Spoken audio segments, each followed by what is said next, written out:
Jamaicans could vote to get rid of King Charles as head of state as soon as next year, a rights campaigner has said.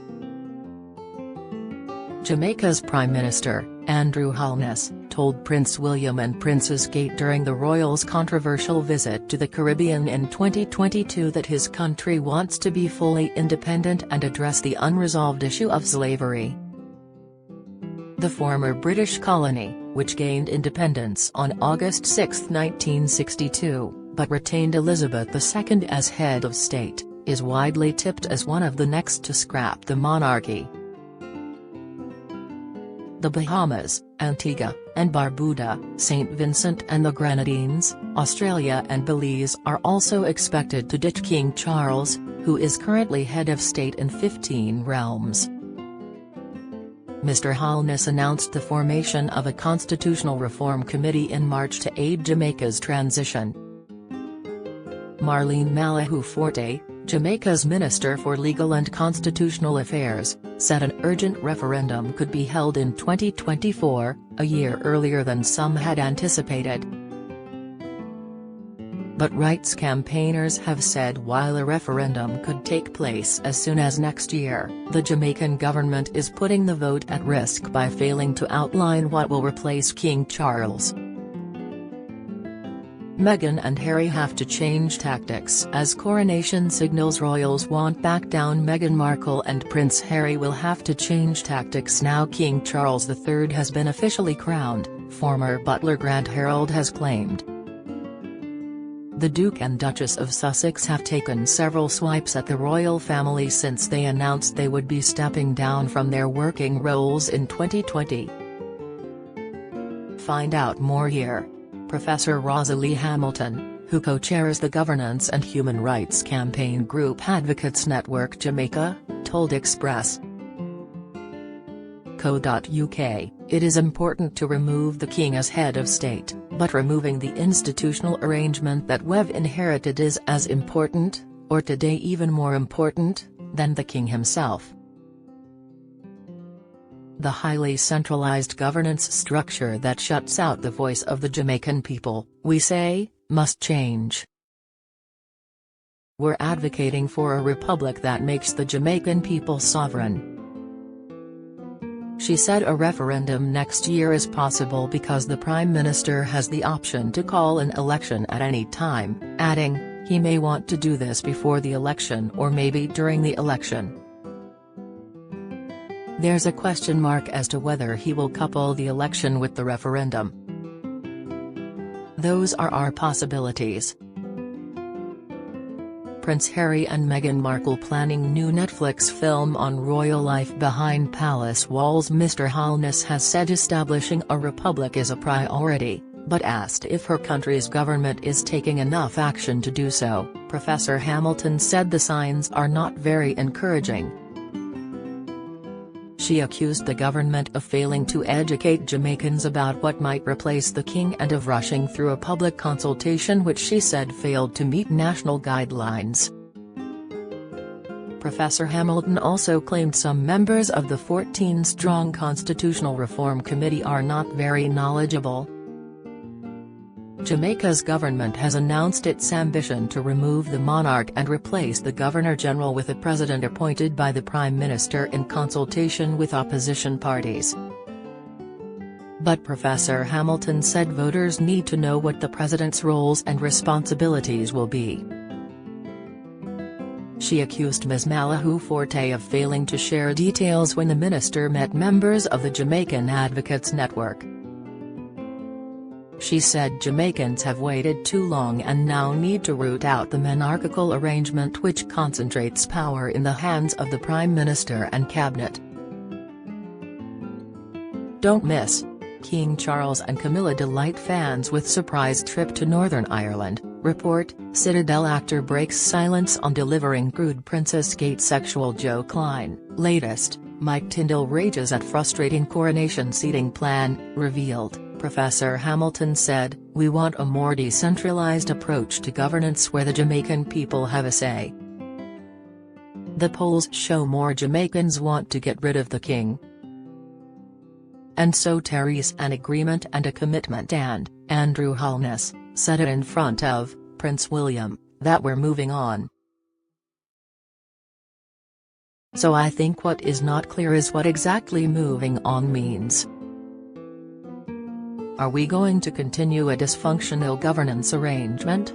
The uncertainty about what will replace Charles raises the risk dissatisfied voters will opt for the status quo, though Professor Hamilton said this would be out of protest at government failure rather than because Jamaicans want to keep King Charles.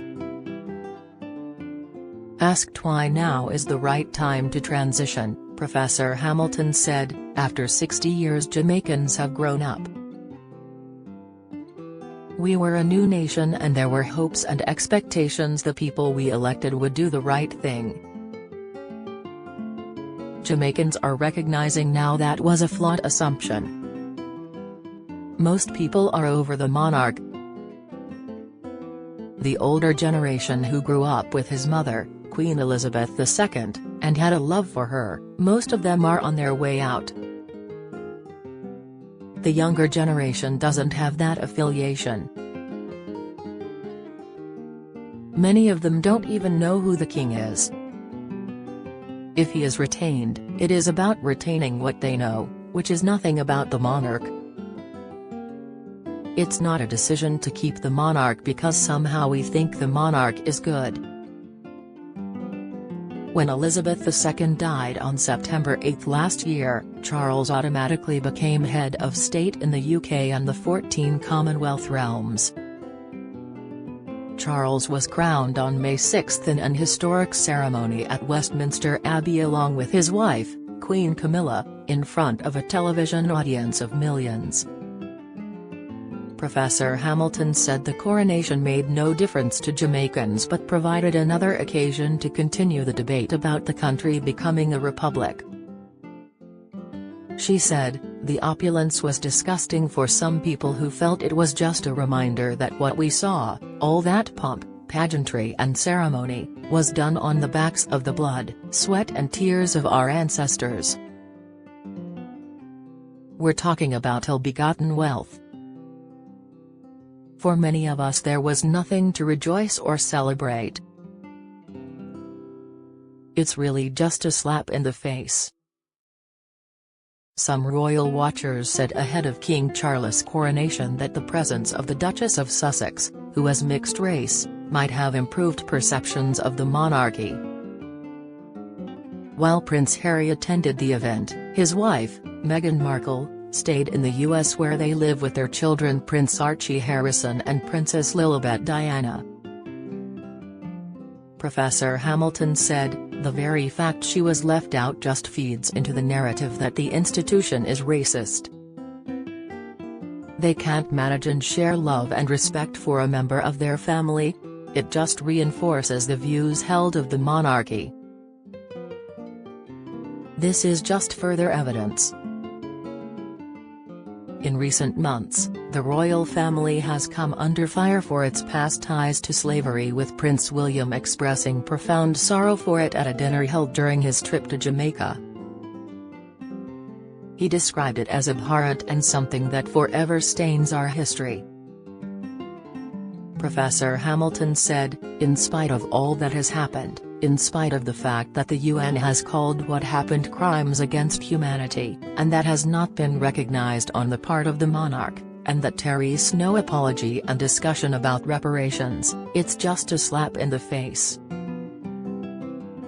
Asked if Charles can change the monarchy's fortunes in Jamaica, Professor Hamilton said, if their intent is to maintain and increase their fortunes through us, then we have no interest.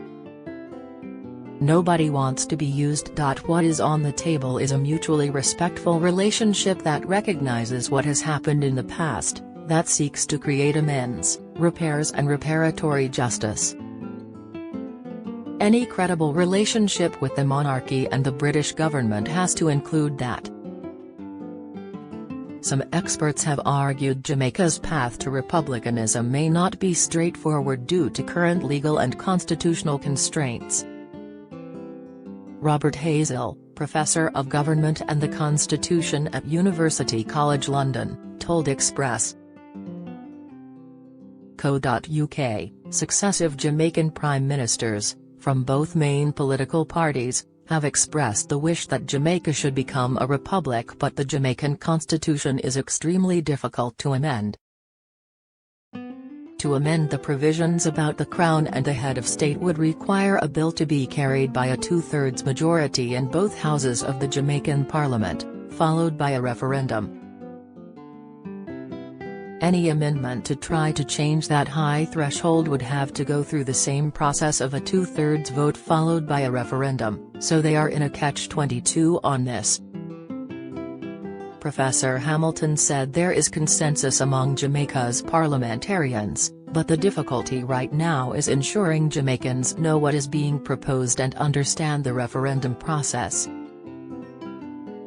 She said, "That idea we can change this current arrangement without properly informing the Jamaican people is not on. We'll see how the government responds." Asked how Jamaica becoming a republic might influence other Caribbean countries where King Charles is head of state, Professor Hamilton said it may speed up the trend, adding, "More and more countries are moving away." In 6 of the 14 Commonwealth realms, more voters have said they would choose to become a republic in a referendum tomorrow than would stay as a constitutional monarchy, according to polling by Lord Ashcroft. Jamaica's results show 49% are in favor of a republic while 40% are pro-monarchy. 11% don't know, the poll shows. It also shows there would be a 47% split if a referendum were to be held in 10 years' time, and 58% of those surveyed believe the monarchy has been beneficial to Jamaica. Professor Hamilton said, "We've done our own polling in Jamaica and it is about 30 or 40% that supports a republic. It has shifted. The amount of people who were uncertain grew, and I think the uncertainty has to do with this debate we're having about governance. The most important thing for me is where we're going and a clarity about the direction that they're taking the country. How are they going to make the Jamaican people sovereign?" She added the transition represents the unfinished business of emancipation and decolonization. "It is important for us as a nation, and for me individually as someone who wants the best for my country. I think this is the route we must take. We have tremendous potential and need to unleash that. The governance arrangements we have today constrain and stifle the development of the Jamaican people. We can achieve more." The Office of the Prime Minister of Jamaica and Buckingham Palace did not respond to requests for comment.